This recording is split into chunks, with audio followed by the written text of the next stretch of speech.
Good morning, dear friends. We are making a sourdough cinnamon roll this morning.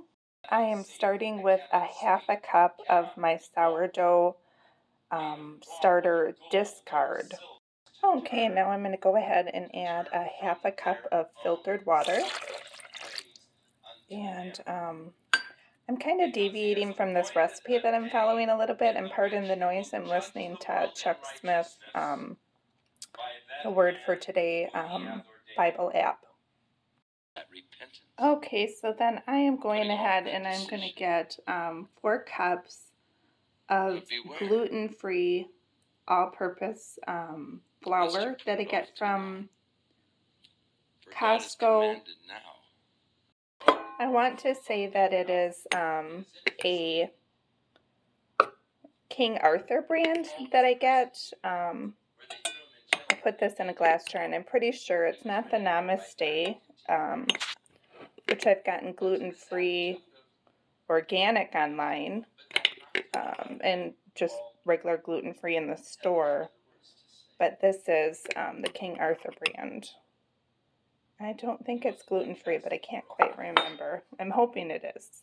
I know it's gluten-free. I'm hoping it's organic.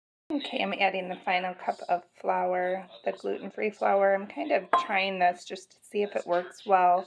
I'll share the cookbook with you too. This is Abundantly Nourishing Meals, Transforming Simple Everyday Recipes with Nutrient-Dense Foods.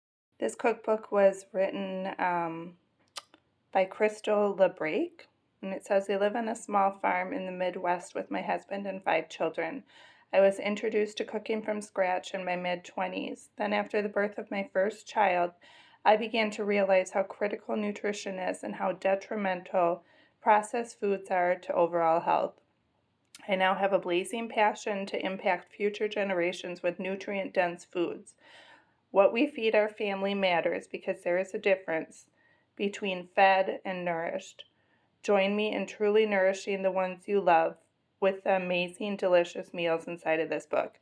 That really speaks to me because I think animals are fed. And, you think about what are they fed? They're fed, basically conventional foods that are not organic. And, too, they're fed grains that, I think grains are okay in their place, as long as they're soaked. I think that breaks down a lot of the things that allow our bodies to use them. But I don't believe we should rely on grains, although I do bake bread every day. The sourdough, I guess the yeast from the air and the yeast within the flour itself is something that is really fascinating because store-bought yeast is not good for us, and sourdough is.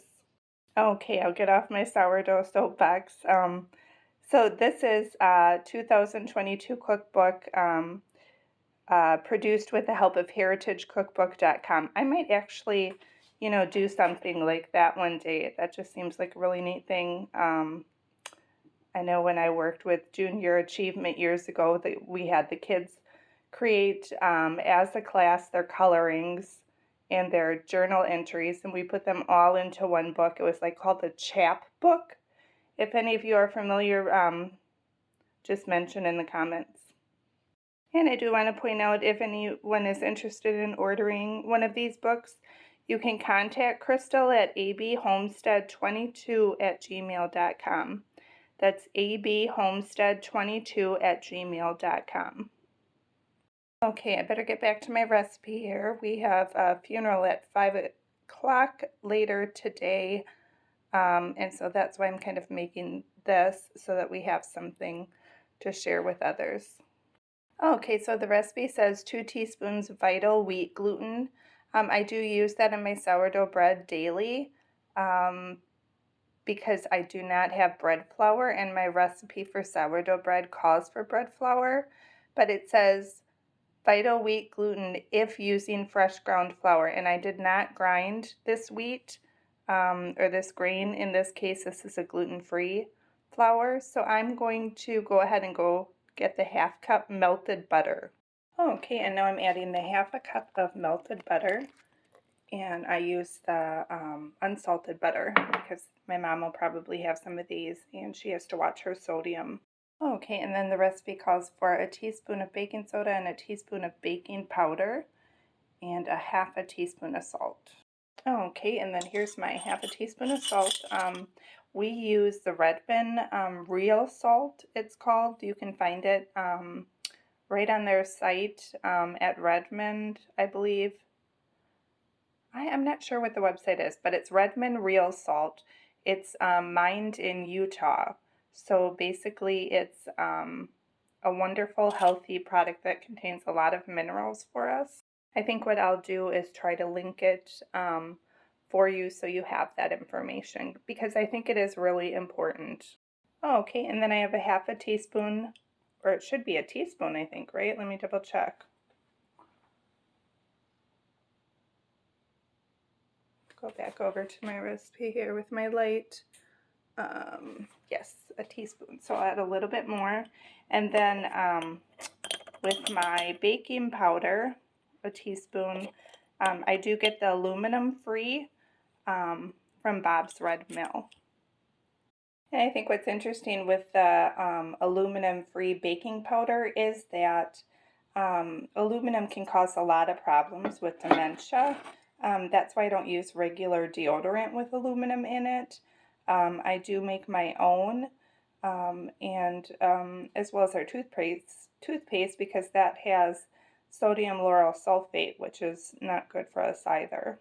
And just a little tip here if you wanted to do this. I leave my baking soda right by my dishwasher here, and then I can use that in the little compartment instead of the pods.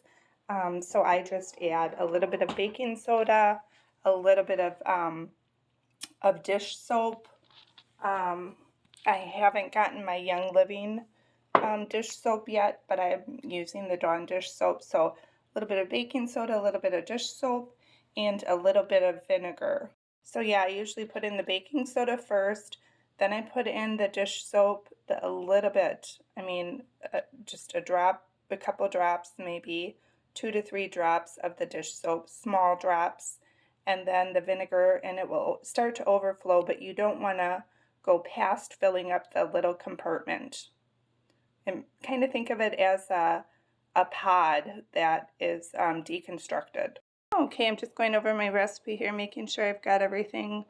Sourdough starter, water, flour, butter, baking soda, baking powder, and salt.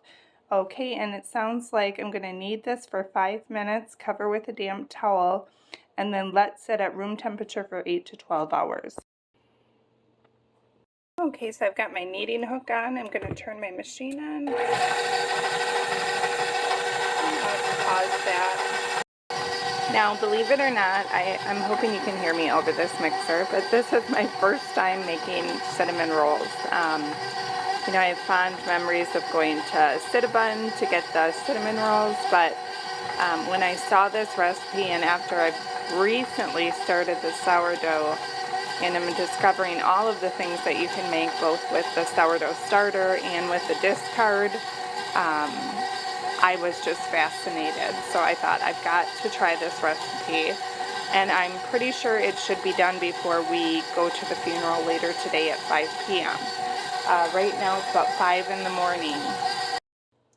Okay, and I just want to point out, as I'm kind of getting this scraped off the sides, I did wet this little spatula, and anytime you're working with a wet dough, if you're not kneading it yourself or you're touching it, it's good to get your hands wet or your scraper wet.